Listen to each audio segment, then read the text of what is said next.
Jasmine Crockett had built her reputation on a simple principle. If you follow the money, the truth will eventually reveal itself. When she began looking into Marco Rubio's latest policy proposal, titled the Economic Independence Initiative, she didn't expect to find anything out of the ordinary. On the surface, it appeared to be a pro-business package designed to boost local entrepreneurship and create jobs in Middle America. The language was patriotic, the numbers impressive, and the rollout carefully managed. But Crockett noticed something off the fine print. It wasn't what was being said that caught her attention. It was what was left unsaid.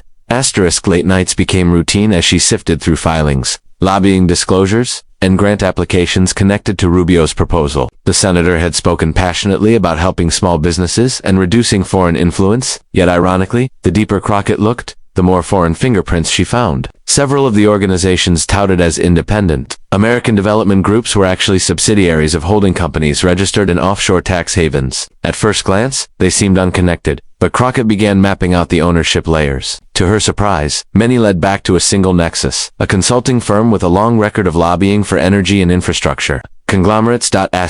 She didn't want to rely on assumptions. Every claim had to be backed by documentation. Her staff compiled spreadsheets, verifying company links and donation patterns. And when the pieces began to align, Crockett saw the bigger picture. Rubio's initiative wasn't entirely about empowering Americans. It was quietly structured to funnel public funding towards select corporate partners. The very entities claiming to restore American economic independence were being propped up by interests that had no stake in the American middle class. In one instance, she found that a grant program under Rubio's proposal was to be administered by a nonprofit called Regrowth. The name sounded wholesome enough, but Crockett traced its financial filings and found that 70% of its budget came from a parent company registered in Luxembourg. That company, in turn, had ties to a US-based investment group that had contributed heavily to Rubio's past campaigns. Another organization, Freedom Future Foundation, had been championed in Rubio's speeches as an example of grassroots success, yet Crockett uncovered its board members, most of whom were executives from oil and construction firms operating overseas. The contrast between the senator's rhetoric and his policy's hidden architecture disturbed her. She knew it wasn't illegal on the surface, but it was deceptive, and for a sitting senator to promote it as a selfless national cause was misleading to millions of Americans who trusted his vision. What stood out most to her was how carefully the network was concealed. The layers of intermediaries, the vague mission statements, and the recycled patriotic slogans all worked to shield the real purpose: corporate enrichment under the guise of economic freedom. Crockett prepared her findings with the precision of a prosecutor. Every chart, every statement, every financial record had to withstand scrutiny. She didn't plan to make an emotional speech or turn it into a spectacle. Instead, she wanted to lay it out so clearly that even the most skeptical observer could connect the dots themselves. Marco Rubio's public persona, disciplined, articulate, and politically polished, made him a difficult opponent. He knew how to navigate media narratives, but Crockett wasn't aiming for headlines. She was aiming for truth. When she finally confronted him during the committee session, her calm demeanor concealed months of research. The senator began by reiterating his standard defense, that his initiative was about empowering workers and protecting American interests. But as Crockett listed the offshore entities tied to his plan, the connection between his policy and private enrichment became impossible to ignore. She mentioned the Cayman Islands firm that handled consulting fees for one of Rubio's independent partners, and how the same firm appeared in donation records linked to his campaign's PAC. The revelation didn't just question Rubio's credibility, it questioned his entire framework of economic independence. Crockett's exposure showed that beneath the patriotic veneer was a well-engineered channel benefiting a closed circle of donors and corporate players. Her findings didn't rely on speculation or partisan spin. They came from publicly available records that anyone could verify, but few had bothered to connect. The most striking part of her discovery was its subtlety. It wasn't a scandal built on corruption in the traditional sense. No bribes, no explicit crimes. Instead, it was the quiet manipulation of public policy for private advantage. Crockett knew how dangerous that was, because it worked in plain sight, shielded by complexity and public trust. By unraveling the web Rubio had woven, she revealed not just his hidden agenda, but a pattern of influence shaping American politics behind closed doors. The hearing room was bright, the kind of light that exposes every expression and every hesitation. Jasmine Crockett sat with her notes neatly organized, each page marked with colored tabs that corresponded to a timeline she had spent weeks assembling. When her turn came to question Marco Rubio, she didn't rush. She had watched him speak before, confident, polished, always managing to turn any question into a speech about patriotism and growth. But this time, she came prepared not to challenge his words, but to test his consistency against the evidence she had gathered. Rubio began as expected. He opened with his well-rehearsed remarks about the Economic Independence Initiative, framing it as a bold effort to restore American strength and opportunity. He spoke about the middle class, about small business owners who just need a fair shot, and about how his proposal would empower communities left behind by globalization. The audience nodded, some taking notes, others scrolling through their phones. For a moment, it sounded like any other policy hearing. Then Crockett began to speak. Her voice was calm, unhurried. She acknowledged Rubio's goals, but then pivoted, asking if he could clarify which organizations were selected as financial intermediaries for his initiative. Rubio leaned forward, offering a polished answer about independent, non-governmental partners.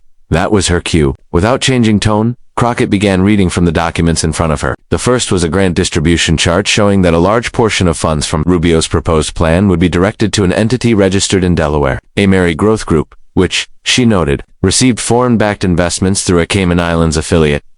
Rubio blinked, hesitating for a split second before responding. He said the partnerships were complex by necessity, and that such funding mechanisms were common practice in international collaboration. Crockett didn't interrupt. She let him finish, then she calmly opened another file and read out the second connection, one involving a nonprofit foundation he had praised publicly. The foundation's board, she revealed, included executives linked to lobbying firms representing oil and construction companies abroad. The air in the room shifted. A few committee members exchanged glances. Reporters began typing faster. Rubio tried to regain control of the moment, saying the organizations were fully vetted and committed to American progress. But Crockett, still composed, asked whether he was aware that two of those same firms had donated to his political action committee in the previous election cycle. The silence that followed stretched for several long seconds. Even through the live stream, viewers could sense the unease. Crockett wasn't confrontational. She was methodical. Her line of questioning wasn't designed to embarrass, it was designed to reveal. Each question was anchored in documented evidence. Rubio's usual command of the room began to slip as her calm precision left no room for emotional deflection. He couldn't claim ignorance, and he couldn't accuse her of partisanship.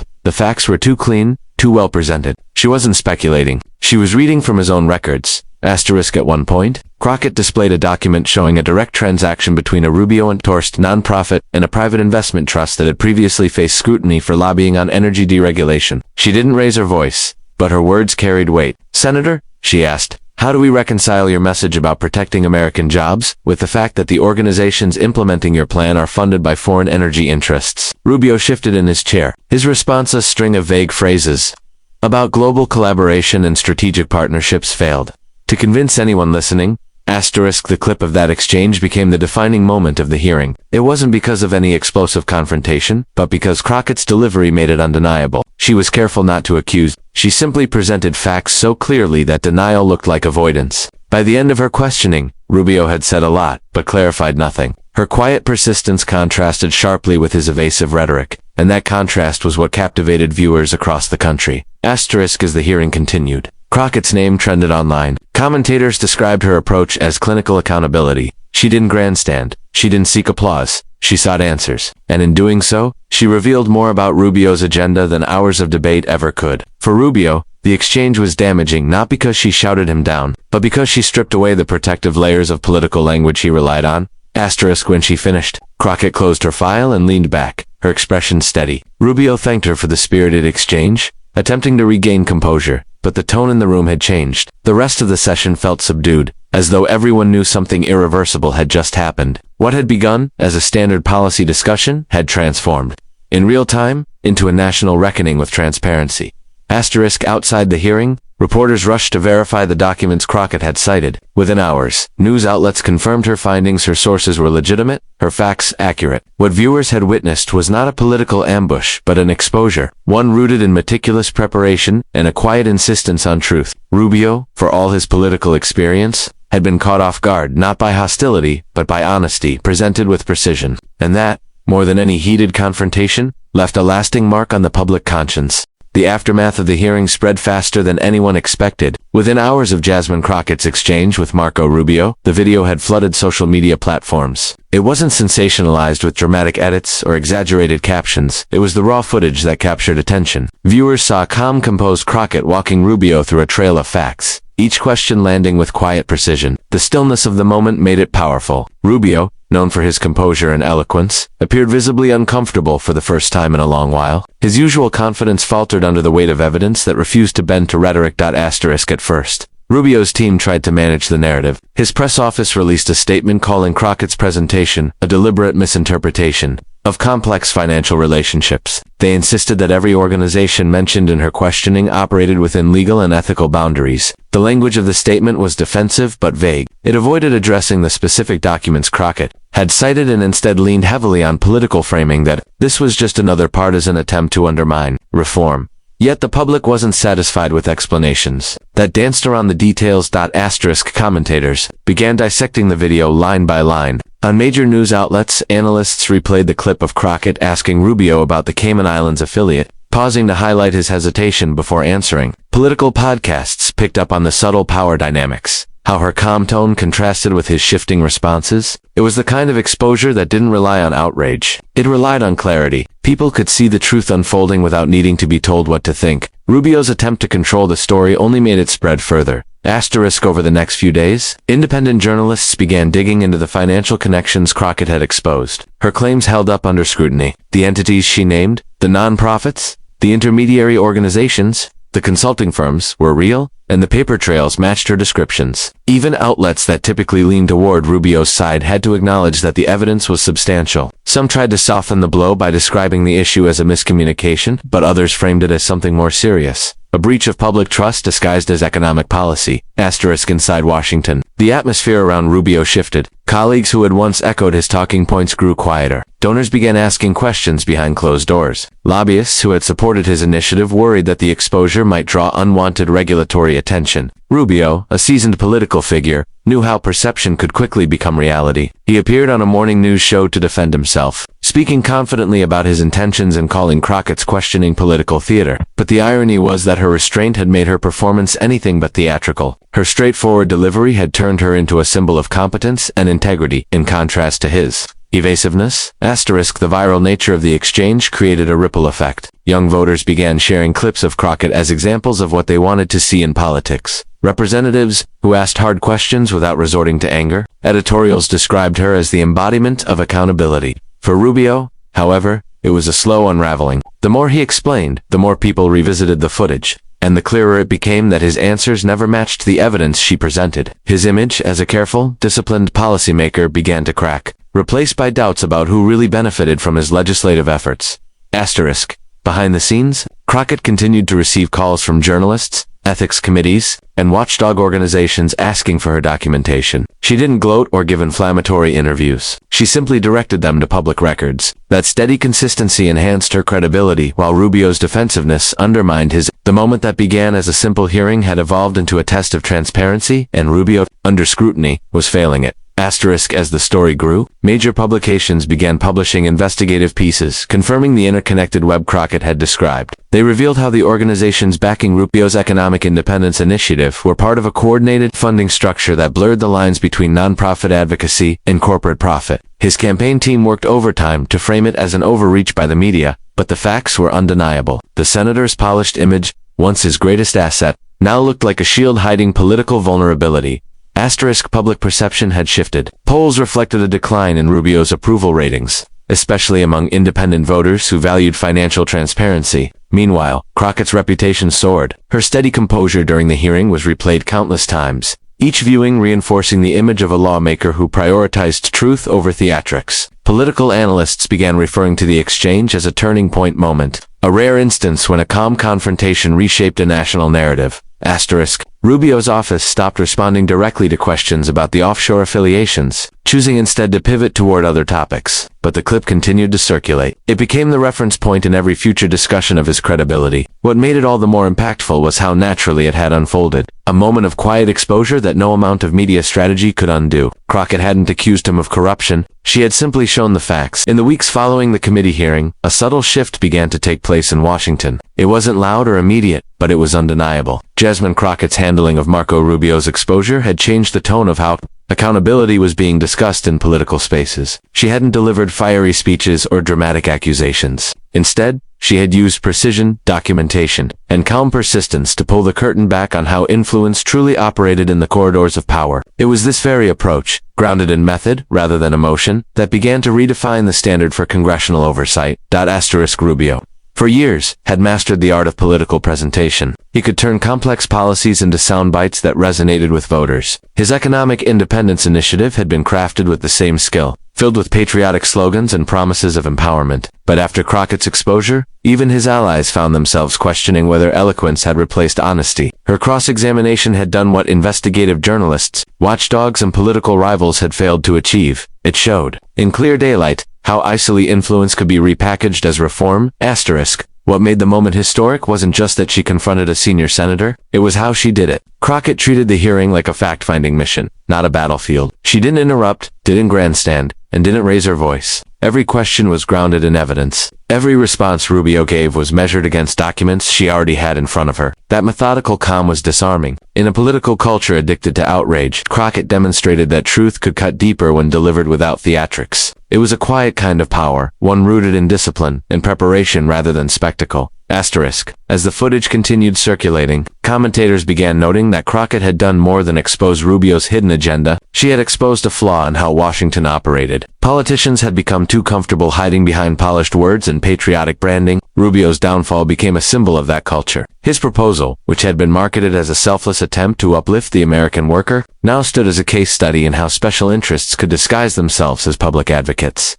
Within policy circles, the aftermath was tangible. Committees began facing new questions about transparency. Congressional aides whispered that Rubio's embarrassment had sent a message. Across both parties, no one was untouchable if their paperwork couldn't withstand scrutiny. Crockett, for her part, didn't take a victory lap. She quietly continued her work, attending briefings and meetings with the same focus she'd shown in the hearing. But behind closed doors, even those who once underestimated her admitted that she had shifted the expectations of public accountability. Rubio, team, aware of how much damage had been done, attempted to pivot. They launched new press initiatives, emphasizing his commitment to transparency and collaboration across the aisle. But the public perception had already hardened. Every new statement he made about reform was met with skepticism, as if people were still waiting for him to clarify the questions Crockett had asked, questions he never fully answered. What haunted his reputation wasn't scandal, but uncertainty. People no longer trusted his explanations, because they'd seen how easily he sidestepped them.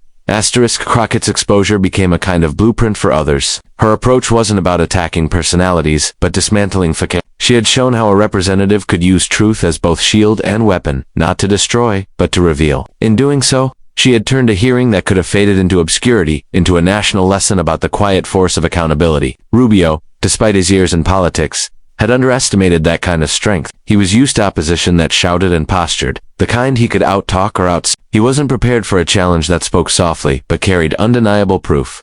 As time passed, Crockett's exchange with Rubio became a reference point in discussions about political integrity. Students of government studied the hearing for its balance, how restraint could be more effective than aggression. Journalists cited it as a rare instance where facts, not drama, changed the conversation. Even some of Rubio's colleagues privately conceded that she had handled the moment with the kind of professionalism the public longed to see. For Rubio, the episode marked a quiet but lasting transformation of his public image. No longer was he just a polished lawmaker with national ambitions. He had become the face of what happens when political branding collides with unflinching scrutiny. For Crockett, it was a reminder that truth, when handled carefully, doesn't need to shout to be heard. Her methodical exposure didn't just hold one senator accountable. It forced an entire political system to reckon with its own reflection. And in that reckoning, Rubio's carefully maintained facade began to crumble. Not because of outrage or scandal, but because she had shown that power built on illusion can't survive the weight of plain, unembellished truth.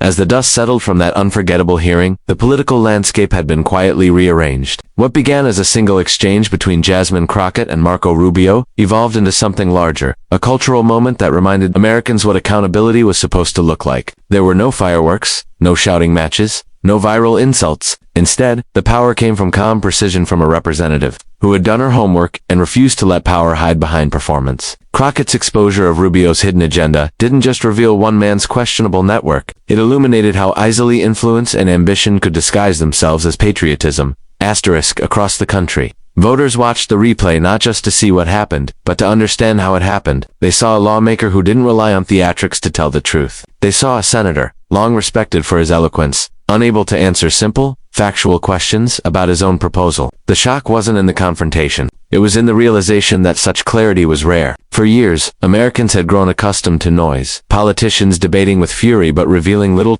Crockett's quiet dismantling of Rubio's defenses felt like a breath of cold, honest air. Rubio's attempts to reframe the incident only deepened its impact. Each press release and interview he gave seemed to circle the same point: explanations without accountability, defense without transparency. The public could see the difference between damage control and honesty, and it was that difference that defined the aftermath. While Rubio's credibility wavered, Crockett's steadiness strengthened. She didn't gloat or exploit the moment. She let the truth stand on its own, unembellished and undeniable. In the weeks that followed, the ripple effects reached beyond the hearing room. Advocacy groups began demanding greater scrutiny of congressional funding proposals. Investigative reporters revisited other legislative initiatives with renewed vigor, tracing their financial roots the way Crockett had. Even within Rubio's own circles, staffers whispered about tightening internal review processes to avoid similar exposure. The message was clear: if you build your political image on grand promises, you must be prepared for the truth to test their foundation.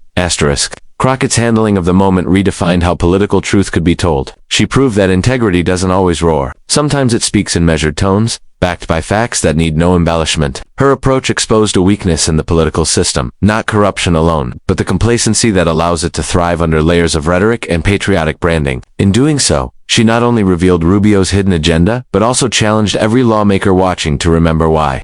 Transparency matters. Long after the headlines faded, that hearing stood as a quiet reminder of what genuine representation looks like. It wasn't about humiliation or triumph. It was about restoring faith in the process. Marco Rubio's image might recover in time, but the clarity Jasmine Crockett brought to that moment ensured that no one watching would ever see him, or the machinery of politics.